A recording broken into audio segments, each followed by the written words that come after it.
Vous êtes un spécialiste alors? Oui. D'accord. Un audioprothésiste. Gabriel est inquiet. Cet homme de 46 ans a souffert toute sa vie d'une surdité sévère et dans un instant, il sera équipé de ses premiers appareils auditifs. Un plongeon dans l'inconnu. Là, je vais vous les placer dans les oreilles. Pour l'instant, hein? Ils sont bons pour mes oreilles. On va affiner. C'est déjà préparé. Pendant 2 jours, les bénévoles d'Audition Solidarité s'installent à l'Hôtel-Dieu. Grâce à eux, des malentendants démunis vont pouvoir repartir avec des prothèses auditives gratuites. Ça ne va pas me faire mal? Non, jamais. J'ai jamais fait mal. Bien caché derrière le pavillon, comme ça. Là, j'ai mis en route les 2 appareils. Et là, vous m'entendez fort? Oh, oui. Vous m'entendez bien? Oui. Je parle pas fort, vous m'entendez bien? Oui. Non, ça fait drôle. Ah, ça fait drôle. Quand je parle, il y a des échos. Oui, vous vous entendez comme une résonance. Oh, oui. Oui. Tout d'un coup, je vous redonne de l'audition, mais c'est pas votre habitude. Donc il faut que votre cerveau se réhabitue à tout ça. Est-ce qu'avec les appareils, je vais entendre les mouches? Les mouches volées? Oui. Non? Non. S'il y a des mouches, vous allez les entendre peut-être. Mais s'il n'y a pas de mouches, vous n'entendrez pas de mouches. Non, parce que j'entends très bien, là. Vous entendez presque trop bien? Les petits bruits, j'entends. Ouais, je vais réduire un petit peu pour que ce soit moins agressif. Quand je vais sortir, là, Oui. je vais entendre du bruit que j'ai jamais entendu de loin. Oui. Ça va me faire peur ou pas? Ça va vous surprendre un peu au début, mais vous allez voir que c'est génial parce que vous allez réentendre des tas de choses. Donc ça va être positif. Entendre les oiseaux, c'est quand même bien. Oui. Et ben voilà, vous allez réentendre les oiseaux. D'accord. Gabriel est français d'origine laotienne. Il vit ici depuis 43 ans. De gros problèmes de santé l'ont petit à petit marginalisé. Il survit aujourd'hui grâce à une allocation handicapée qui ne lui a jamais permis de faire soigner sa surdité. J'entends les cloches là. J'entends les gens qui parlent. Comme si je sors d'une pièce enfermée et j'entends la première fois tous les sons. J'entends de la musique là. Gabriel découvre les sons de la vie, les sons du quotidien qu'il ne soupçonnait pas. Les audioprothésistes espèrent que son appareil atténuera aussi les sifflements dont il souffre depuis toujours. J'ai de l'acouphène, c'est des sifflements dans la tête, très fort, ça tape sur le système nerveux, ça vous rend pas bien, voilà. Gabriel n'était qu'un bébé pendant la guerre d'Indochine, mais il en garde les séquelles. C'est l'année en 1970.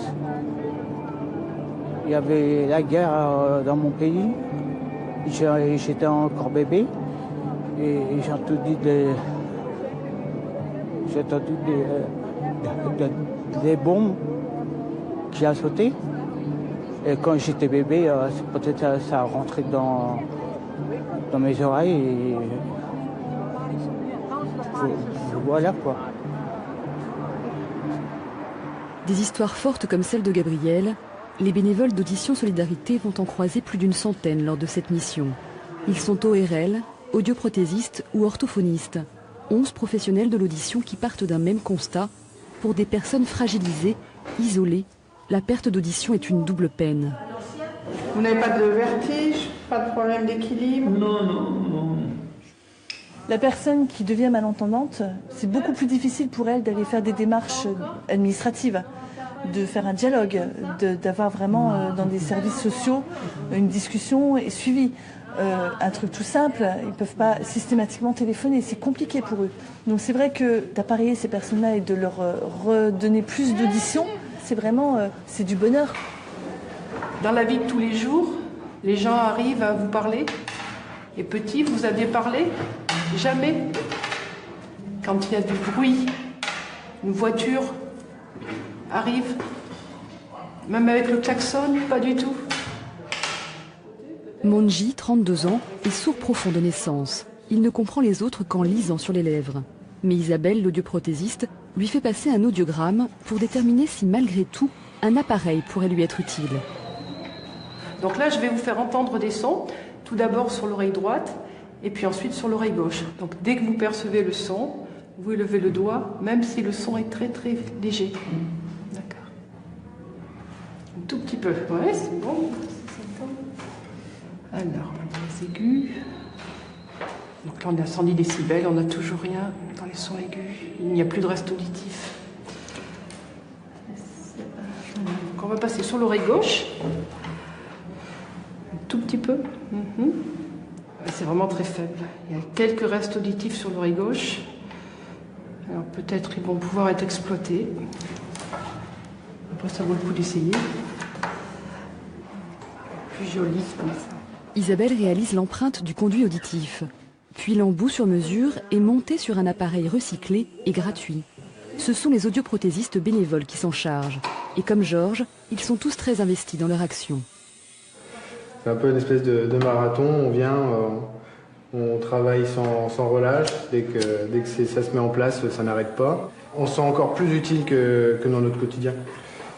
Et ça, c'est vraiment de l'humain à l'état pur. Ça c'est chouette. 2 heures plus tard, l'appareil de Monji est prêt. Voilà, donc là j'ai activé à droite, là j'ai activé à gauche. Oui, tu entends ?